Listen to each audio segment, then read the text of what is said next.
이제 사사기 강해는 다음 주까지 진행을 하도록 하겠습니다.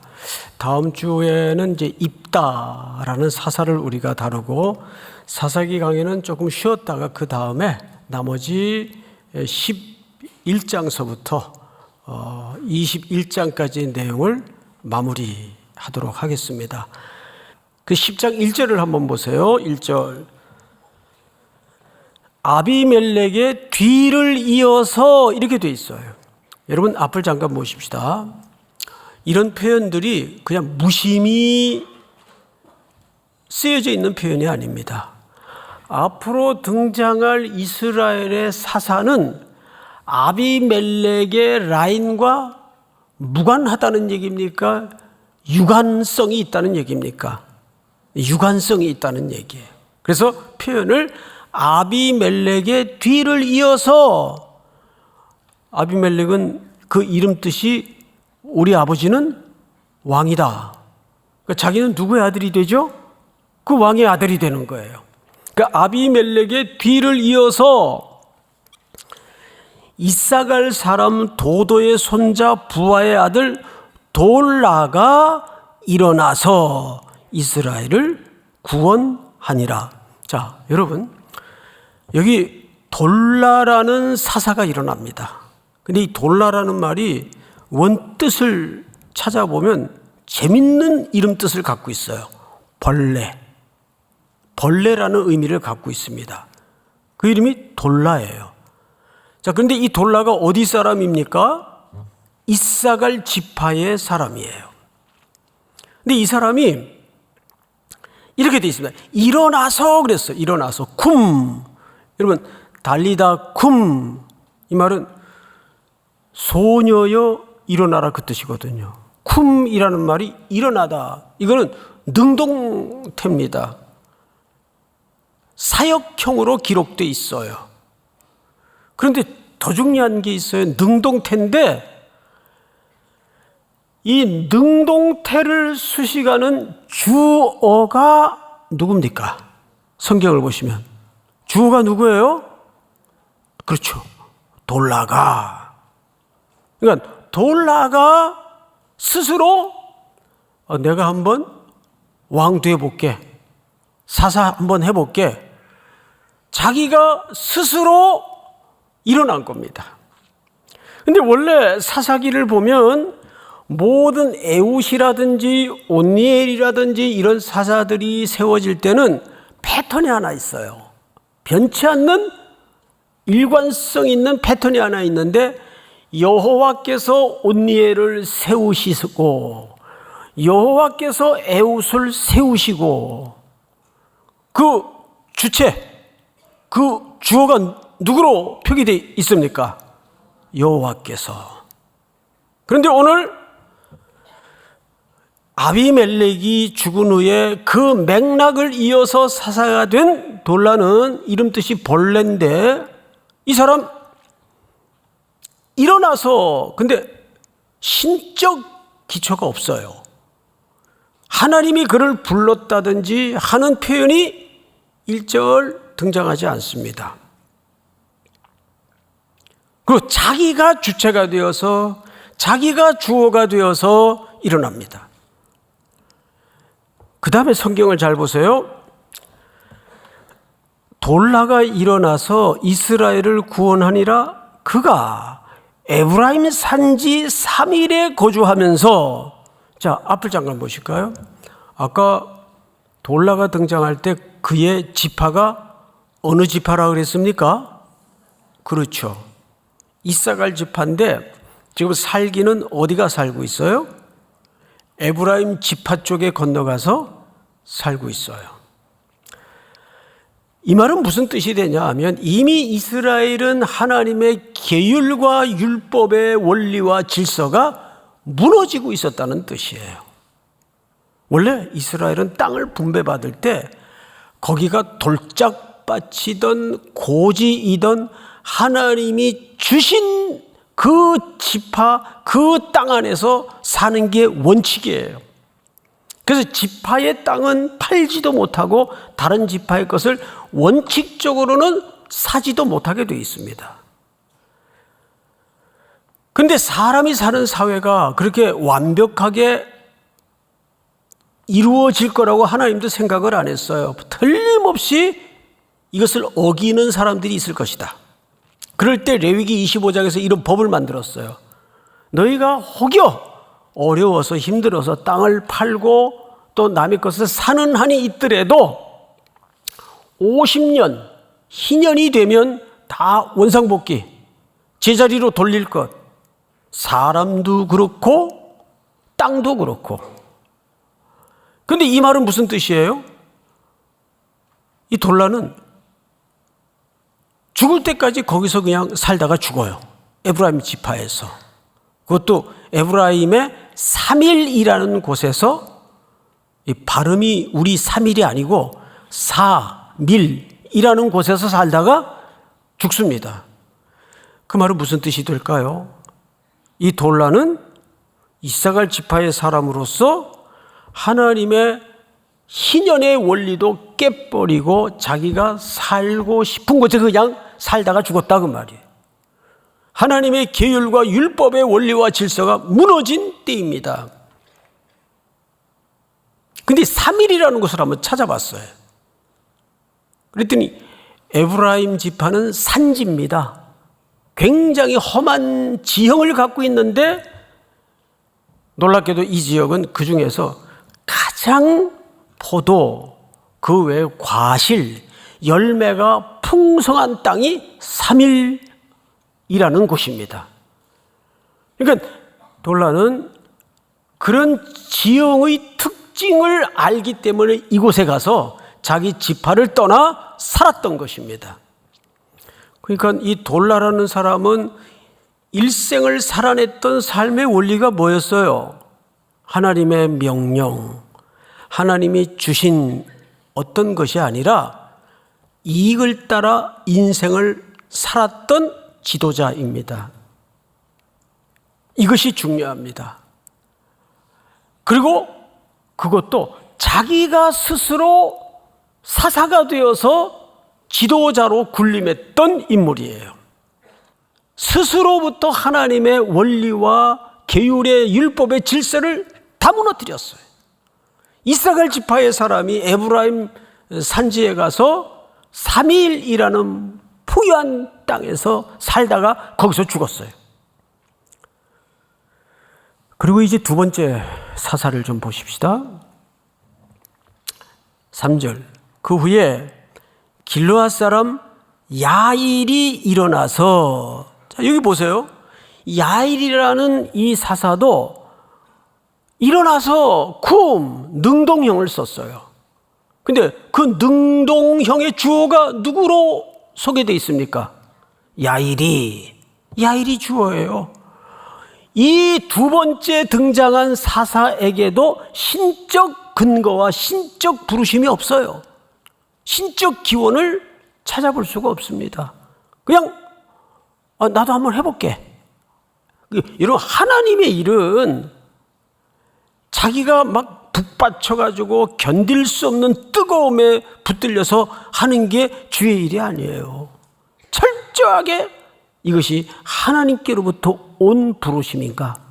그걸 먼저 점검하지 않으면 인생 전체를 망가뜨리게 됩니다.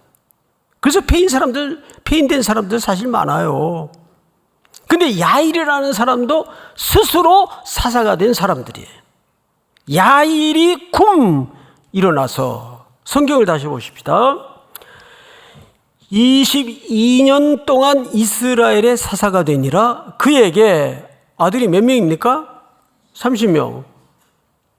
또 어린 나귀가 몇 대입니까? 30마리. 그 다음에 성이 몇 개입니까? 30개 성을 가졌는데 그 성읍들은 길르앗 땅에 있고 오늘까지 하롯 야일이라고 불리워집니다. 하롯 야일을 1하고 풋노트가 있죠? 뭐라고도 부를 수 있어요. 야일의 동네. 자, 앞을 보세요. 이게 무슨 뜻인가 하면 아들이 30명이 있어요. 그럼 딸도 있었을 테니까 더 많았겠죠, 자녀들은. 어쨌든 남자들만 헤아렸을 테니까 아들이 30명 있어요. 근데 그 각각 아들에게 전부 한 대씩 벤즈를 뽑아준 거예요. 30대. 새 걸로. 그게 낙이 30마리예요. 그리고 그들이 평안히 자손 만대 이르기까지 고생 안 하고 잘 먹고 잘 살도록 30개 성을 설치해서 만들어줬어요. 여호수아 시대에만 해도 여러분 성이 10개 미만이었어요. 근데 그 조그만 길르앗 땅에 30개의 성을 만들어가지고, 그러니까 후대까지 그 마을을 뭐라고 했는가 하면 야일타운 이렇게 부른 겁니다. 야일의 동네, 야일의 마을. 요 딱 짧은 한 컷의 그림이 뭘 얘기해 주는 걸까요? 야일은 야 나도 한번 사사해볼게. 뭐 다 하더라. 뭐 죄도 하고 이웃집 아무개도 하고 다 하더라. 나도 하지 뭐. 해서 길르앗 땅 그 좁은 데서 22년 동안 뭐 한 거예요? 자기 패밀리 배불리 먹이고 그들의 안위를 위해서 잘 먹고 잘 살다가 죽은 사람이에요. 그 이상도 그 이하도 아니에요. 이런 일이 왜 가능할까요? 이미 사사라는 이 거룩한 성스러운 직무는 학습이 된 겁니다. 세습으로 물려지기 시작한 겁니다. 무슨 말인지 이해가 되세요?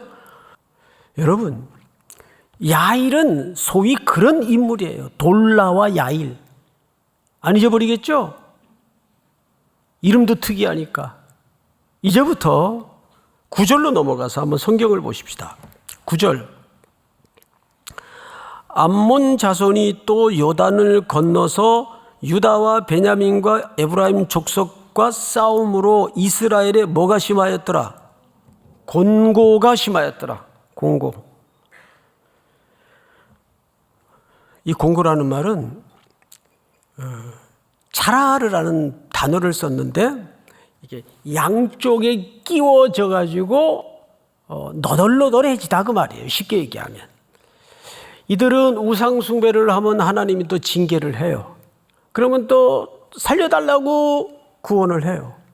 근데 아이러니가 여기서 뭐냐면 자기들이 섬기던 우상단지 섬기는 나라 사람들에게 군대에게 지금 공격을 당해서 고생을 하고 있어요. 공고함을 겪고 있어요.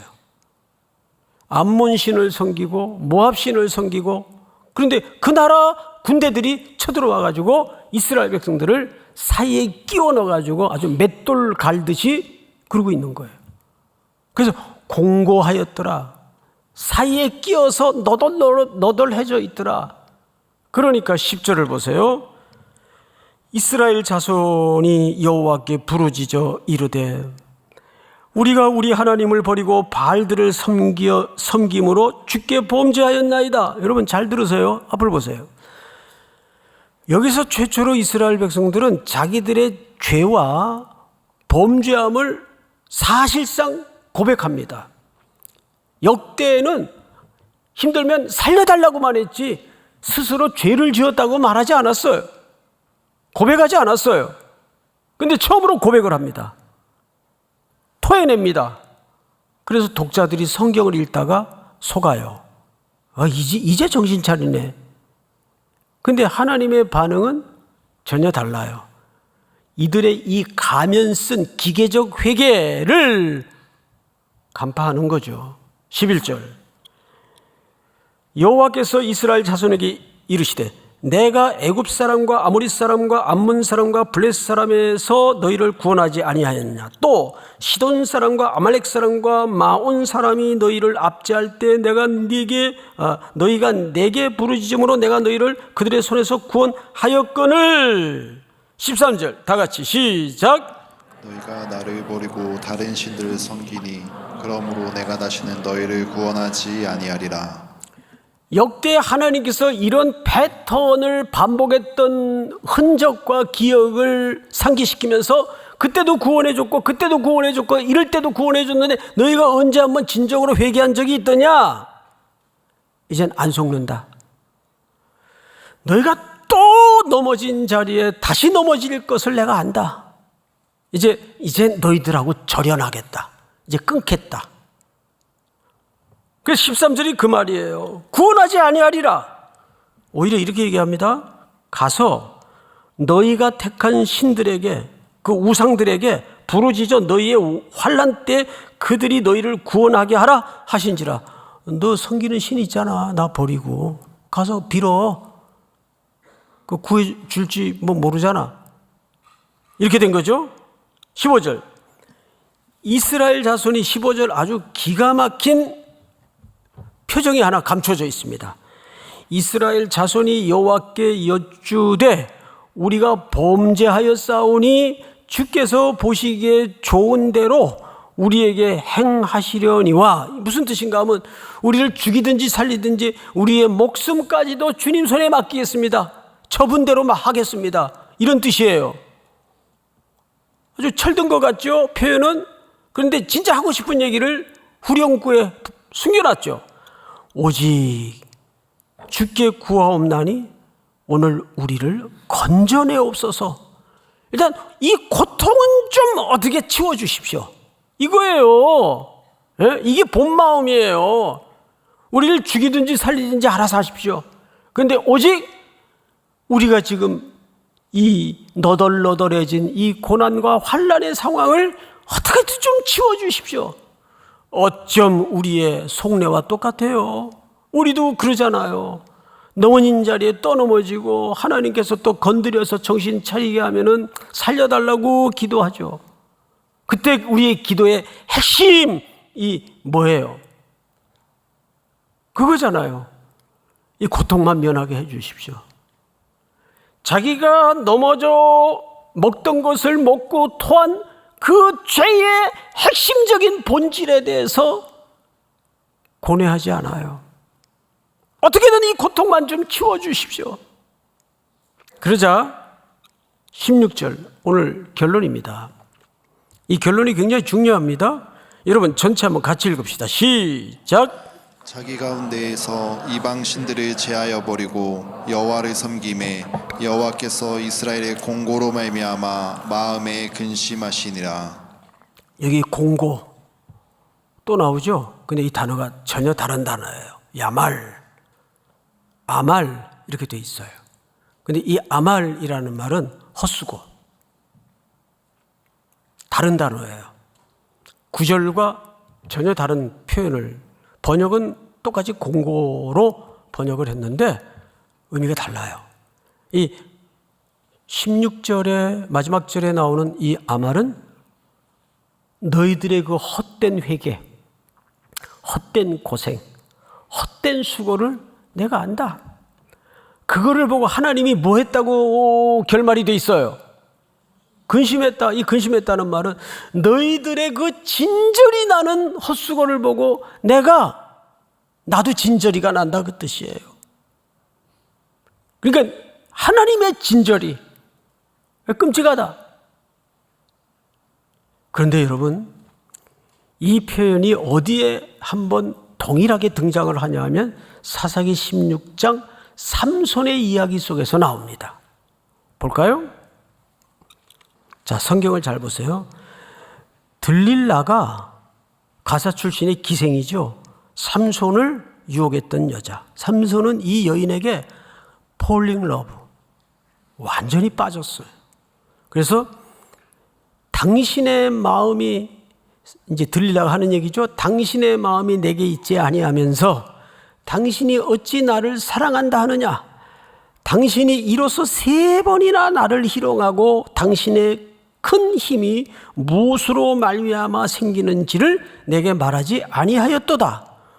그러니까 기생 들릴라는 자기 민족 사람들에게 괴물, 힘센 장수 삼손의 힘의 근원을 알려줘야 되는데 그걸 지금 알아내려고 삼손을 유혹하는 거예요.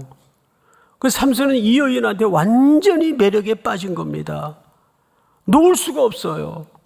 그래서 그 힘의 비밀을 가르쳐주자니 민족을 배반하는 일이고 거슬러 올라가 하나님께 거역하는 일입니다. 사사로서. 그러니까 놓자니 미치겠고 안 놓자니 죽겠고, 지금 이런 어정쩡한 상황 속에 있는 겁니다. 가르쳐 줄 수도 없고 안 가르쳐 줄 수도 없고, 여인을 포기할 수도 없고 하나님을 포기할 수도 없고, 어쩌면 내 딜레마와 똑같지 않습니까? 다음 절 다 같이 시작. 날마다 그 말로 그를 재촉하여 조름에 삼손의 마음이 번뇌하여 죽을 지경이라. 여기 번뇌하여 죽을 지경이라, 이런 뜻입니다. 하나님의 근심이라는 말이에요. 그러니까 하나님이 똑같은 마음이에요. 예를 삼손으로 들었지만 이 상황은 하나님이 맞닥뜨린 이스라엘 백성에 대한 마음과 똑같아요. 이건 진짜 하는 짓으로 봐선 죽이고 싶은데 그럴 수도 없고, 내가 너무 사랑하는 백성인데 이걸 어떡하나 이러지도 못하고 저러지도 못하고, 그게 하나님의 근심이에요. 그런데 위대한 결말이 뭔지 아세요? 우리 로마서 1장을 한번 볼까요? 썩어지지 아니하는 하나님의 영광을 썩어질 사람과 새와 짐승과 기어다니는 동물의 우상으로 바꾸었느니라. 그러므로 하나님께서 그들을 마음의 정욕대로 더러움에 내어버려 두사 그들의 몸을 서로 욕되게 하게 하셨으니, 다음 절, 이는 그들이 하나님의 진리를 거짓 것으로 바꾸어 피조물을 조물주보다 더 경배하고 섬김이라. 주는 곧 영원히 찬송할 이시로다. 아멘. 이게 뭐 앞뒤가 맞아요? 안 맞죠? 맨 끝에 후렴구처럼 주는 곧 영원히 찬송할 이시로다. 아멘. 이게 없었으면 이 석절이 자연스러워요. 근데 마지막에 생뚱맞게 이게 무슨 뜻일까요? 이런 뜻입니다. 하나님은 알아요, 이젠. 너희들이 회개해도 또 넘어질 것도 알고 돌아올 실력도 없는 걸 알아요. 인간 내부에 외부에 답이 없다는 걸 알아요. 그럼 어떻게 해야 돼요? 그래서 하나님이 미치는 거예요. 이걸 죽일 수도 없고 살리자니 이 죄의 문제는 간과할 수 없고 어떡하나 하다가 아드님을 이 땅에 보내셔서 갈보리 언덕에 내 죄를 함께 십자가에 쾅쾅쾅 못 박아 놓으신 겁니다. 여러분, 그래서 우리는 그리스도 안에서 두 단어밖에는 고백할 말이 없어요. 감사, 그리고 은혜입니다. 예수 그리스도만이 내 인생의 대답이에요. 이 혼란스러운 시대에 예수 그리스도 갈보리 언덕의 십자가에 흘려주신 보혈의 피, 공로만이 예수님의 대답이십니다. 하나님의 방법이십니다. 주 예수, 우리 주 예수 그리스도의 이름을 찬송할지로다. 아멘. 그래서 로마서 1장의 결말이 그렇게 결말이 나는 거예요. 앞에는 쭉 절망스러운 인간의 그 진면목을 소개하지 않습니까? 그래서 그리스도 외에는 답이 없어야 돼요. 사랑하는 형제자매 여러분, 이렇게 20, 30대의 짙푸른 청년의 날 예수 붙들고 평생 주의 복음을 위해서 어디서든지 살아내는 저와 여러분들이 될 수 있기를 주의 이름으로 축복합니다.